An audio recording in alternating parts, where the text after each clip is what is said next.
Bitrue effectue une maintenance de routine sur son portefeuille XRP, suspendant temporairement les dépôts et les retraits.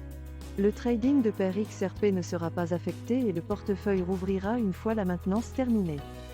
Des spéculations ont été suscitées concernant un éventuel règlement de Ripple avec la SEC. On s'attend à ce que le juge Torres doive d'abord prendre une décision.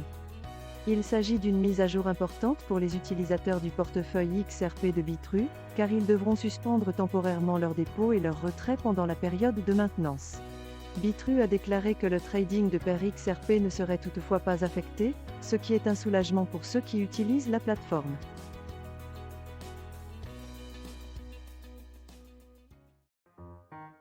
LocalBitcoin, l'un des échanges cryptographiques les plus anciens, a annoncé sa fermeture ce mois-ci en raison de l'hiver cryptographique actuel. La société a vu ses volumes de transactions hebdomadaires chuter de 100 millions de dollars en 2017 à entre 5 et 7 millions de dollars ces derniers mois. Les transactions se termineront le 16 février, les utilisateurs ne pouvant se connecter que pour retirer leur crypto-monnaie par la suite. La bourse proposait des services peer-to-peer et d'entiercement. Il a joué un rôle clé dans la création de liquidités et d'opportunités d'arbitrage lorsque le Bitcoin n'en était qu'à ses débuts. En décembre, un procès a eu lieu concernant une activité de vente de Bitcoin impliquant LocalBitcoin. C'est un triste jour pour la communauté cryptographique avec la fermeture de l'un des plus anciens échanges, LocalBitcoin. La société était devenue un marché clé pour générer des liquidités dès les premiers stades du Bitcoin et avait joué un rôle clé sur le marché de l'arbitrage. Malgré les efforts déployés par l'entreprise pour rester pertinente pendant l'hiver cryptographique actuel, les conditions de marché difficiles se sont révélées trop difficiles à supporter.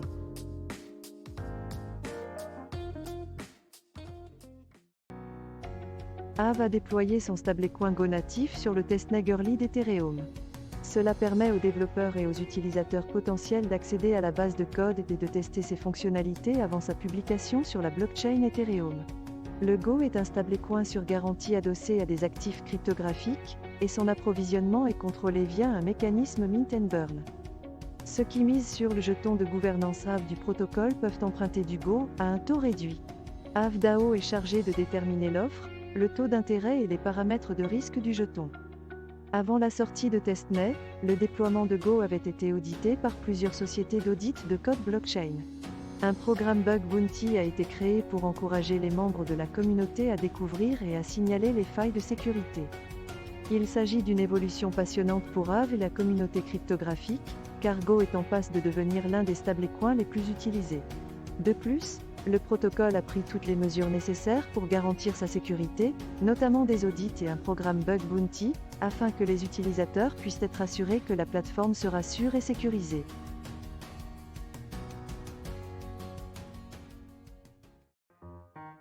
L'administration Biden tente de limiter les liens entre les crypto-monnaies et le système bancaire. On craint un effondrement financier mondial. Cela a incité certains entrepreneurs du secteur de la cryptographie à envisager d'attendre 2025 pour obtenir des conditions plus favorables.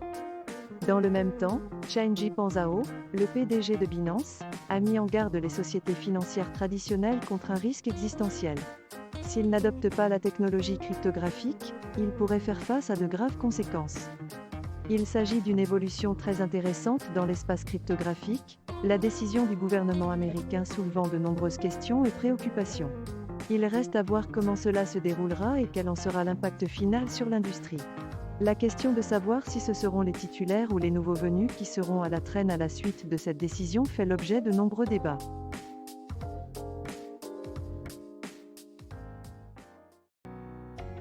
La prochaine mise à niveau d'Ethereum à Shanghai est prévue pour mars.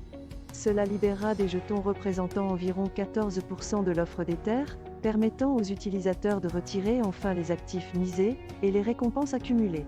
Cela pourrait exercer une pression sur la valeur du jeton, car de nombreux validateurs peuvent choisir de vendre leur Ether. Cependant, 95% des investisseurs particuliers sur Coinbase pourront participer au staking lors de la sortie de la mise à niveau. Cela peut se traduire par des gains potentiels pour les intermédiaires de mise. La mise à niveau sera testée sur le testnet le 9 février et, en cas de succès, sera activée sur la blockchain principale vers la mi-mars. Il s'agit de la première mise à niveau majeure après la fusion qui a marqué la transition d'Ethereum vers une quasi-neutralité carbone. Elle sera suivie par la mise à niveau de sharding plus tard cette année, qui donnera à la blockchain plus de capacité et réduira les frais de transaction. Cette mise à jour d'Ethereum est un développement majeur car elle libérera des jetons représentant 14% de l'offre d'Ether.